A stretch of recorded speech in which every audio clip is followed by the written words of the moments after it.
kick is drop to control two. We got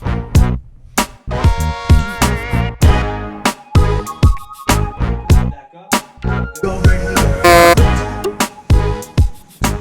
Welcome back to our test week.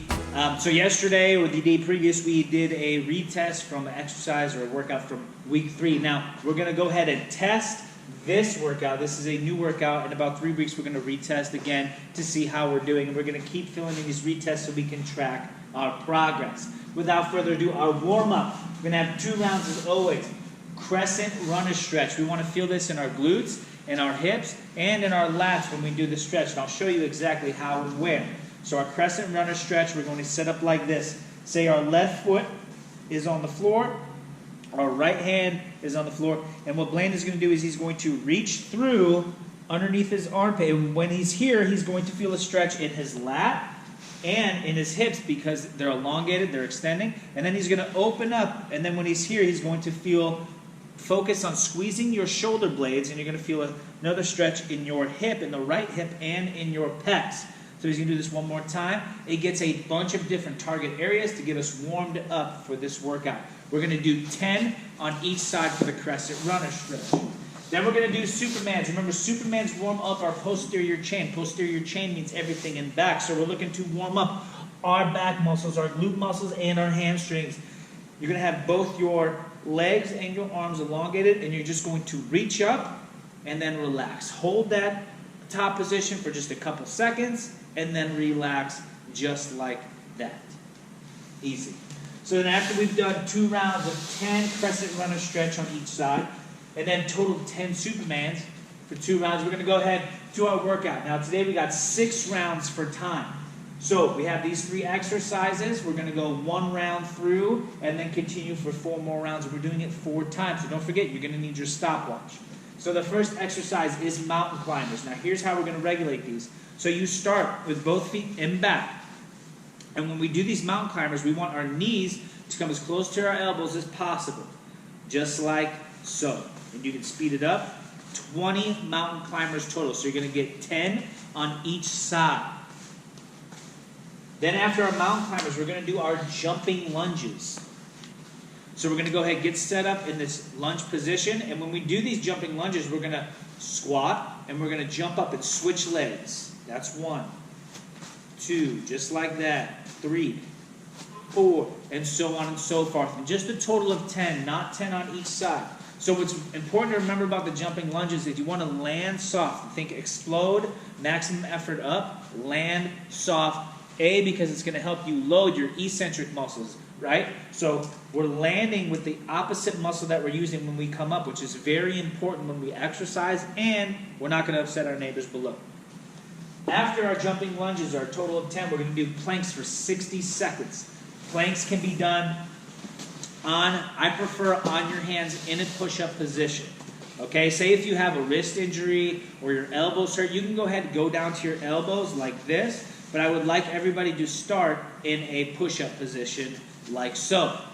Now, if you have trouble with this, say you can't hold the plank for 60 seconds and your back starts bowing and you can't, or you start to come up with your glutes, I want you to go ahead and just accumulate 60 seconds. See how long or how many rounds it will take you to accumulate 60 seconds. So if you cannot do 60 seconds all the way through, say we do 30 seconds, take a 10-second break, shake out your arms, and then continue your remainder of your time. So this is 6 rounds of these 3 exercises, and they are 4 times. So I want to see how fast you can finish this. So you're going to take a stopwatch. You're going to start your stopwatch right before you start into the mountain climbers. And then on your 6th and final round, when you finish up on the planks, you're going to stop your stopwatch, see what time you get. Go write that down in your little workout diary. Post that time somewhere. So that way the next time we do this workout, we know what we need to hit to get a personal record. Then for our cool down, we got to stretch. We have to stretch to reduce the risk of injury. So we're going to go ahead and do pigeon stretch. 2 minutes on each side. Target areas are glutes and IT bands. So you're going to go ahead and set that leg up at a 90 degree. And we're going to have Blaine just roll his hips over. And you can go ahead and sit up tall like Blaine is doing, or you can go right back down to the floor and reach out if you have good range of motion in your hips. So we're going to do 2 minutes on each side. Then we're going to go ahead and do twisted cross. So we're lying flat on our stomach. One hand is out to the side, and we're going to roll over to that side. Now, the whole idea behind this is from doing these planks and the push-ups the other day, our pecs might be a little bit sore. So we want to stretch out that chest, and we want to feel it in this pec area. If you don't feel it in that pec area, as soon as you bring your arm out and you do this twisted cross, play with the angle a little bit until you feel it in your pecs. We're just going to do 1 minute on each side. Then we're going to go into saddle eagle. So it's kind of a double whammy. We're doing 2 stretches at once. So Blaine is going to he's going to sit back on his ankles. So when we're in this position called saddle, not only are we stretching out our knee joints, but we're also stretching out the ankle joints back here.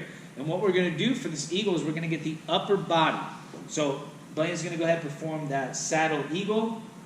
He's going to go ahead and reach one hand underneath the other hand. So just like this. And where we want to feel this is whatever arm is on the bottom, it's going to stretch this shoulder, this posterior deltoid, a lot. And that's where we want to feel it. So we're going to go ahead and go to the other side, Blaine, show it, and we're going to go through it slow. So say we want to stretch this left side, we want to bring this left arm underneath our right and then clasps your hands.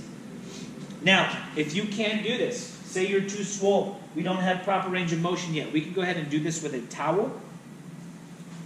And you want this towel on the outside, and then whatever hand or arm goes under, you want to reach for that towel. And then bring your arms up to increase that stretch in the outside shoulder. That is our saddle eagle. We're going to do 1 minute on each side. And then we have saddle archer. So we're going to stay in this saddle position with our legs. But now we're going to go ahead and add this upper body stretch called archer. And what this does is it helps stretch out our anterior deltoid and our lats. So while this arm right back here is stretching back here, you're going to feel it in your shoulder, in your anterior deltoid here, and some of us might feel it in our lats on this side. So this is what it's going to look like. If you cannot do that, if you do not have the range of motion like Blaine does, you're going to go ahead, just grab a towel, very similar to how we did on the other side, and you're just going to go ahead, because you're not going to be able to clasp your hands together, you're going to go ahead and just grab this towel and pull. So on this side, we're stretching our anterior deltoid, and this side, we're going to be stretching a little bit of our lats. So we're going to be 1 minute on each side for saddle archer. After that stretch, you are completely done. Nice job. Don't forget to have your times down. Don't make a mess in your own house like Blaine did. Have a good day. Take it easy.